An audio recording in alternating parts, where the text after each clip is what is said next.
पश्चिम Asia में चल रहे इस युद्ध को 3 सप्ताह से अधिक का समय हो चुका है। इस युद्ध ने पूरे विश्व में गंभीर ऊर्जा संकट पैदा कर दिया है। भारत के लिए भी ये स्थिति चिंताजनक है। इस युद्ध से हमारे व्यापार के रास्ते प्रभावित हो रहे हैं। इससे पेट्रोल, डीजल, गैस और फर्टिलाइजर जैसे जरूरी सामान की रूटीन सप्लाई प्रभावित हो रही है। गल्फ देशों में करीब 1 करोड़ भारतीय रहते हैं, वहां काम करते हैं। उनके जीवन और आजीविका की सुरक्षा भी भारत के लिए बहुत बड़ी चिंता है। होर्मुज स्ट्रेट में दुनिया के अनेक जहाज फंसे हैं। उनमें बहुत बड़ी संख्या में भारतीय क्रू मेंबर्स हैं। ये भी भारत के लिए एक बड़ी चिंता का विषय है। ऐसी विकट परिस्थिति में आवश्यक है कि भारत की संसद के इस उच्च सदन से शांति और संवाद की एकजुट आवाज पूरे विश्व में जाए।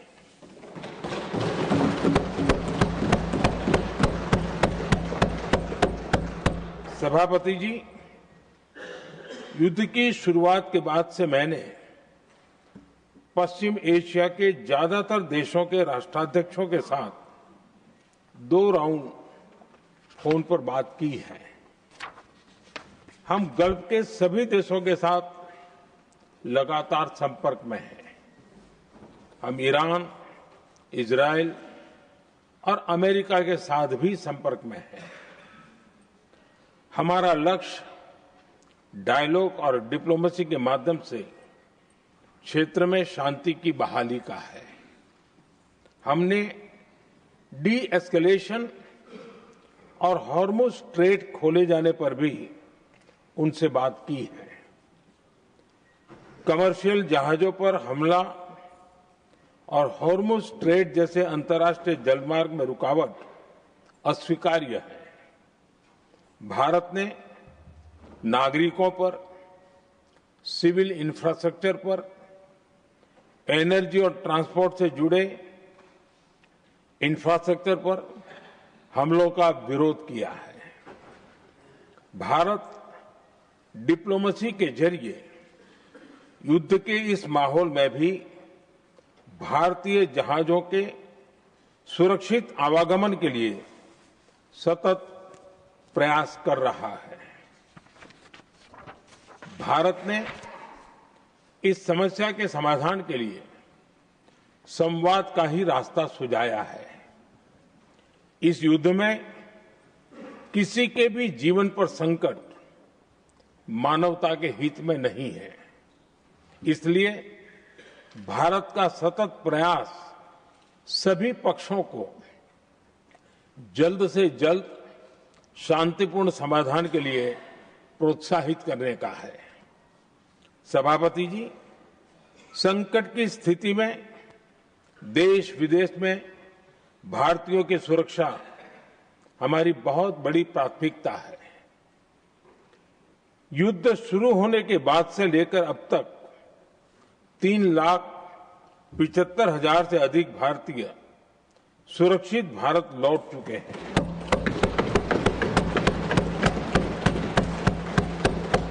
ईरान से ही अभी तक 1,000 से अधिक भारतीय सुरक्षित वापस लौटे हैं।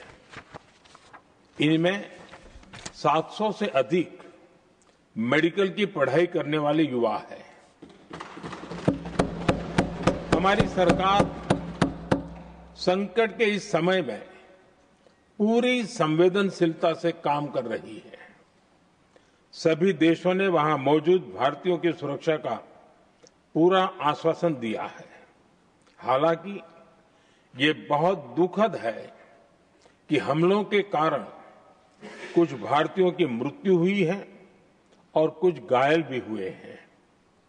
ऐसे मुश्किल हालात में परिवारजनों को आवश्यक मदद दी जा रही है। जो घायल हैं, उनका बेहतर इलाज सुनिश्चित कराया जा रहा है। सभापति जी, होर्मुज स्ट्रेट विश्व व्यापार के सबसे बड़े रूट्स में से एक है। विशेष तौर पर कच्चे तेल, गैस और फर्टिलाइजर से जुड़ा परिवहन इस क्षेत्र से बहुत बड़ी मात्रा में होता है। युद्ध के बाद से ही होर्मुज स्ट्रेट में जहाजों का आना जाना बहुत चुनौतीपूर्ण हो गया है, लेकिन विपरीत परिस्थितियों के बावजूद हमारी सरकार ने संवाद से, कूटनीति के माध्यम से रास्ते बनाने का प्रयास किया है। प्रयास ये है कि जहां से भी संभव हो वहां से तेल और गैस की सप्लाई भारत पहुंचे। ऐसी हर कोशिश के नतीजे भी देश देख रहा है। बीते कुछ दिनों में दुनिया के अनेक देशों से कच्चा तेल और एलपीजी से भरे जहाज भारत आए हैं।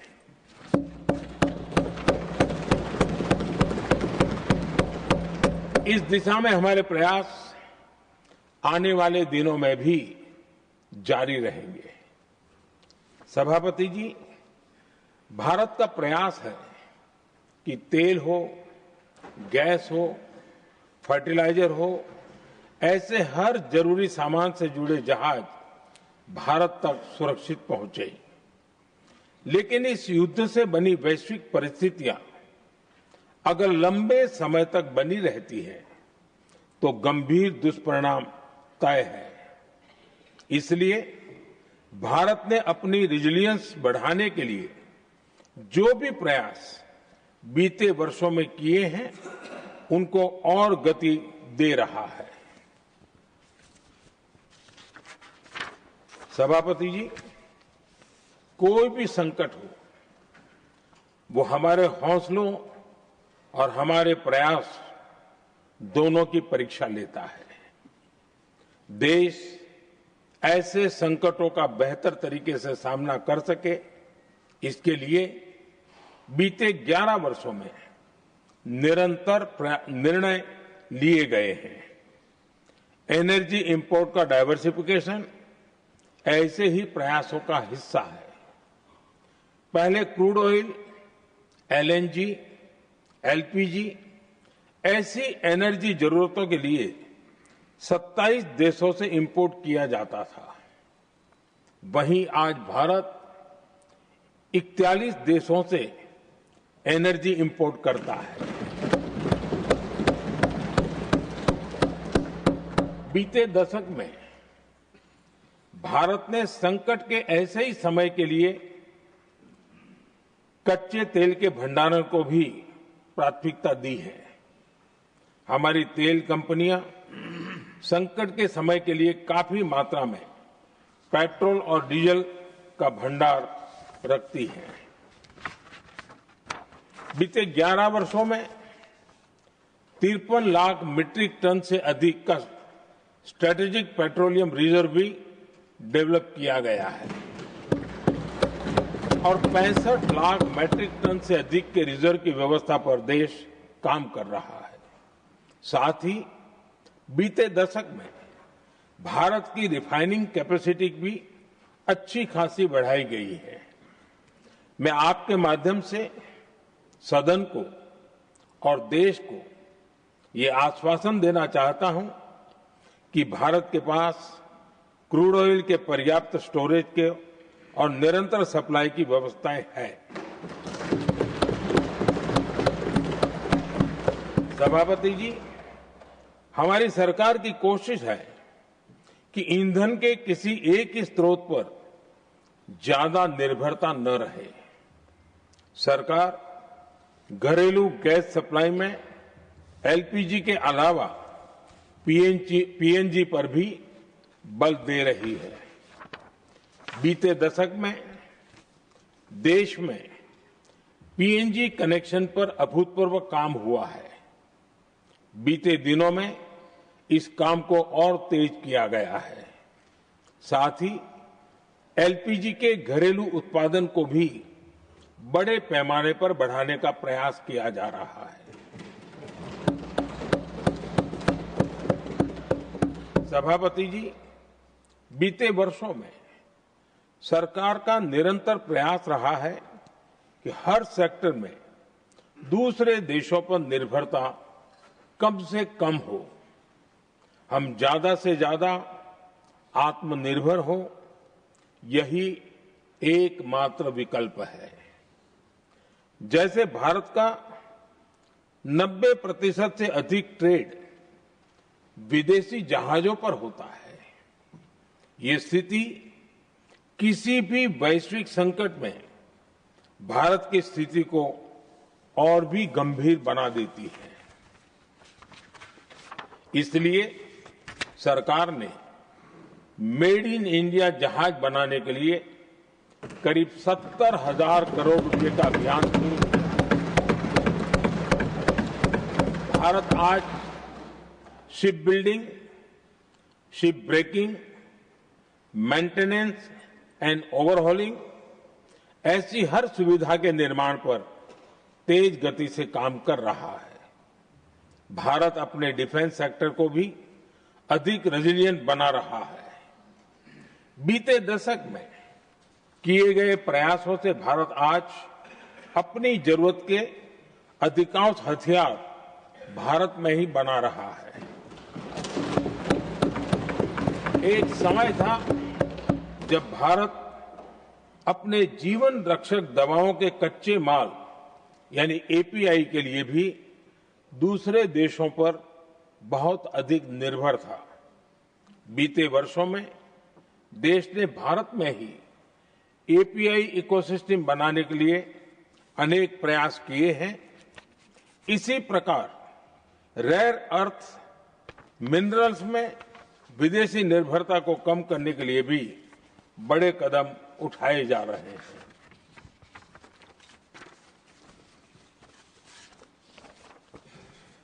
आदरणीय सभापति जी, वर्तमान संकट ने पूरी दुनिया की इकोनॉमी को हिला दिया है।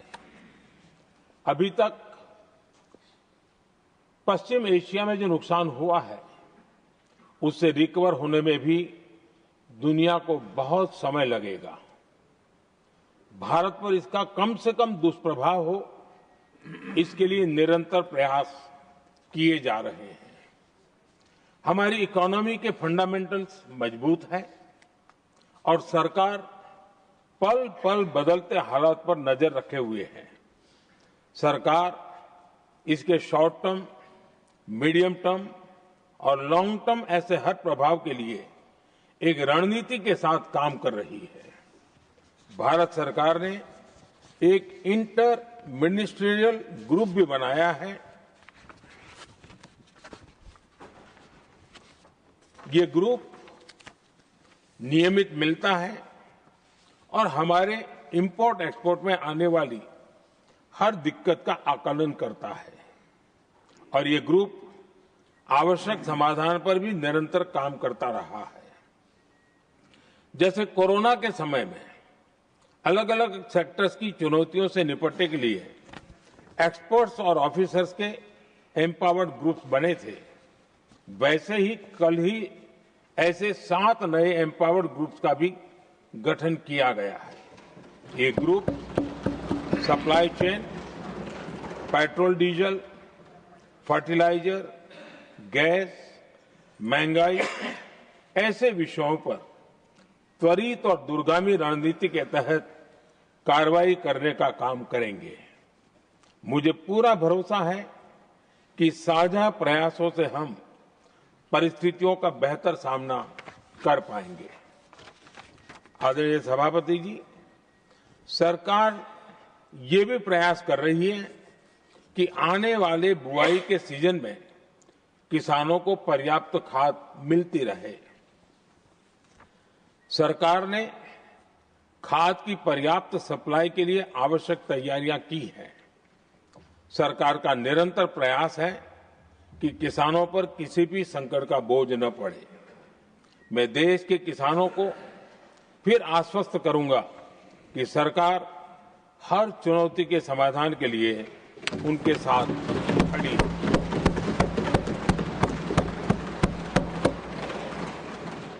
आदरणीय सभापति जी, ये राज्यों का सदन है। आने वाले समय में ये संकट हमारे देश की बड़ी परीक्षा लेने वाला है और इस परीक्षा में सफलता के लिए राज्यों का सहयोग बहुत आवश्यक है। इसलिए इस सदन के माध्यम से मैं देश के सभी राज्यों की सरकारों से भी कुछ आग्रह करना चाहता हूं।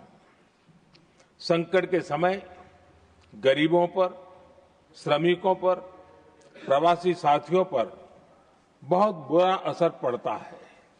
इसलिए पीएम गरीब कल्याण अन्न योजना का लाभ समय पर मिलता रहे, ये सुनिश्चित करना होगा। जहां प्रवासी श्रमिक साथी काम करते हैं, उनकी परेशानियों को दूर करने के लिए प्रोएक्टिव कदम उठाए जाएं। ऐसी स्थितियों पर नजर रखने के लिए राज्य सरकारें विशेष व्यवस्थाएं करें तो इससे काफी सुविधा होगी। राज्य सरकारों को एक और चुनौती पर भी बहुत अधिक ध्यान देना होगा। ऐसे समय में कालाबाजारी करने वाले, जमाखोरी करने वाले बहुत एक्टिव हो जाते हैं। जहां से भी ऐसी शिकायतें आती हैं, वहां त्वरित कार्रवाई होनी चाहिए। जरूरी चीजों की सप्लाई निर्बाध चलती रहे, ये सुनिश्चित करना हर राज्य की प्राथमिकता होनी चाहिए। आदरणीय सभापति जी, मैं सभी राज्य सरकारों से एक अनुरोध और करना चाहता हूं। संकट चाहे कितना भी बड़ा हो, भारत की तेज ग्रोथ बनाए रखना हम सभी का दायित्व है। हमें इसके लिए हर जरूरी कदम, हर जरूरी रिफॉर्म्स तेजी से करते रहने होंगे। ये राज्य सरकारों के पास बहुत बड़ा अवसर भी है। ये टीम इंडिया की भी बहुत बड़ी परीक्षा है। कोरोना के महासंकट में केंद्र और राज्यों ने टीम इंडिया बनकर कोविड मैनेजमेंट का एक बेहतरीन मॉडल सामने रखा था। अलग अलग पॉलिटिकल पार्टी की सरकारें होने के बावजूद टेस्टिंग, वैक्सीनेशन से लेकर जरूरी चीजों की आपूर्ति टीम इंडिया के प्रयासों से ही सुनिश्चित हो पाई थी। हमें उसी भावना के साथ आगे भी काम करना है।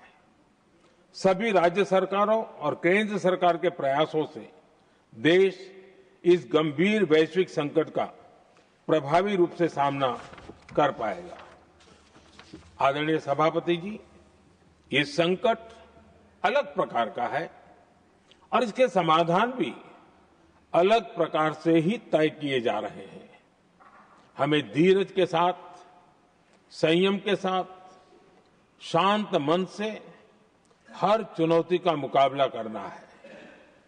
आदरणीय सभापति जी, जैसा कि हम देख रहे हैं कि इस युद्ध को लेकर पल पल में हालात बदल रहे हैं, इसलिए मैं देशवासियों से भी कहूंगा कि हमें हर चुनौती के लिए तैयार रहना ही होगा। इस युद्ध के दुष्प्रभाव लंबे समय तक रहने की प्रबल आशंका है, लेकिन मैं देशवासियों को भरोसा देता हूं, सरकार सतर्क है, तत्पर है और पूरी गंभीरता से रणनीति बना रही है, हर निर्णय ले रही है। देश की जनता का हित हमारे लिए सर्वोपरि है। यही हमारी पहचान है, यही हमारी ताकत है। इसी भावना के साथ मैं अपना वक्तव्य समाप्त करता हूं। बहुत बहुत धन्यवाद। USA and Iran are at war. This war is going to have far-reaching consequences. The central artery from where 20% of the global oil flows, Strait of Hormuz, has been closed. And this is going to have tremendous repercussions, particularly for us, because a very large portion of our oil and natural gas comes through the Strait of Hormuz. The pain has just started. Restaurants are closing. There's widespread panic about LPG. Street vendors are affected. And as I said, this is only the beginning. The foundation of every single nation is its energy security.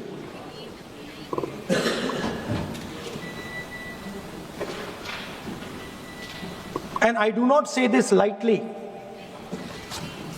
but allowing the United States to decide who we buy oil from, who we buy gas from, whether we can buy oil from Russia or not,